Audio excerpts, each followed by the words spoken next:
ఈరోజు మనం చెప్పుకునే కథ కొత్తరాజు ఎంపిక. అనగనగా ఒక అడవికి రాజు సింహం. దానికి వయసు మీరుతుండడంతో వనానికి కొత్తరాజును ప్రకటించి తాను హాయిగా విశ్రాంతి తీసుకోవాలని నిర్ణయించుకుంది. దానికి వారసులు లేకపోవడంతో ఆసక్తి ఉన్నవారు దరఖాస్తు చేసుకోవాల్సిందిగా చెప్పింది.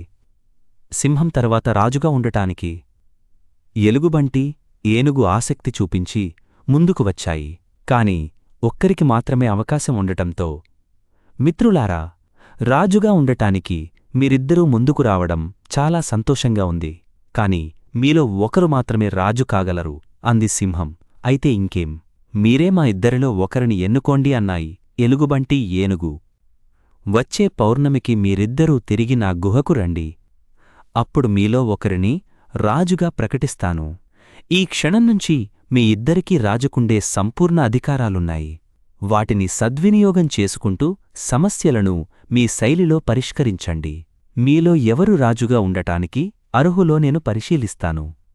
ఇదే విషయాన్ని అడవంతా చాటింపు వేయిస్తాను అంది సింహం. ఇంతలో అక్కడికి వానరాల నాయకుడు వచ్చి, ప్రభూ, అడవిలో మాకు ఆహారం దొరకటం లేదు. మేం వనాన్ని వదిలి గ్రామాలకు పోవాలని నిర్ణయించుకున్నాం. మాకు మీరు అనుమతి ఇవ్వండి అంది. మృగరాజు ఎలుగుబంటి ఏనుగువైపు చూసింది. కోతుల నాయకుణ్ణి దగ్గరకు తీసుకుని, మిత్రమా, వెంటనే మీ వానర సమూహాన్ని నా నివాసానికి తీసుకురండి. కడుపునిండా భోజనం పెట్టి పంపిస్తాను అంది ఎలుగుబంటి. వానరాలకు ఎలుగుబంటి అరటి, జామ, బొప్పాయి పండ్లను ఆహారంగా ఇచ్చింది. ఏనుగేమో కోతులు నివసించే ప్రాంతానికి వెళ్ళింది. వాటి నాయకుడితో సమావేశమైంది. సమస్యలను అడిగి తెలుసుకుంది. ఎందుకు వాటికి ఆహార కొరత వచ్చిందో ఓ అంచనాకు వచ్చింది. వనంలో ఉన్న పండ్ల మొక్కలను నాశనం చేస్తున్న పిల్ల ఏనుగులను కనిపెట్టింది. వెంటనే తన ఏనుగుల గుంపును సమావేశపర్చింది. అల్లరి ఏనుగు పిల్లలకే పండ్ల చెట్లను రక్షించే బాధ్యత అప్పజెప్పింది. వాటితోనే వనంలో మరిన్ని పండ్ల మొక్కలను నాటించింది. మరుసటి రోజు ఎలుగుబంటి అడవిజీవులన్నింటినీ ఒకచోట సమావేశపరిచి వాటి సమస్యలు అడిగి తెలుసుకుంది.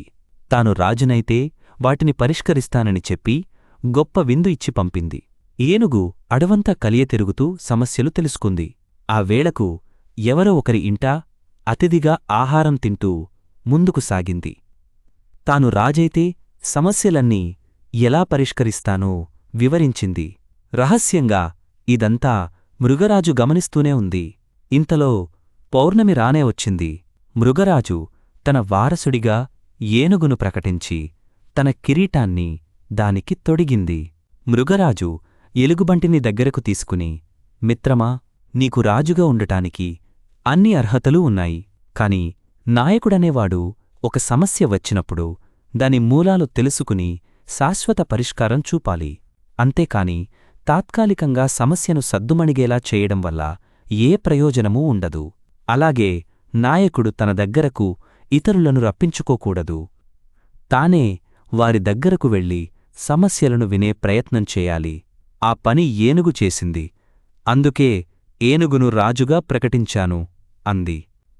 ఎలుగుబంటి నిజం గ్రహించి ఏనుగును మనస్ఫూర్తిగా అభినందించింది.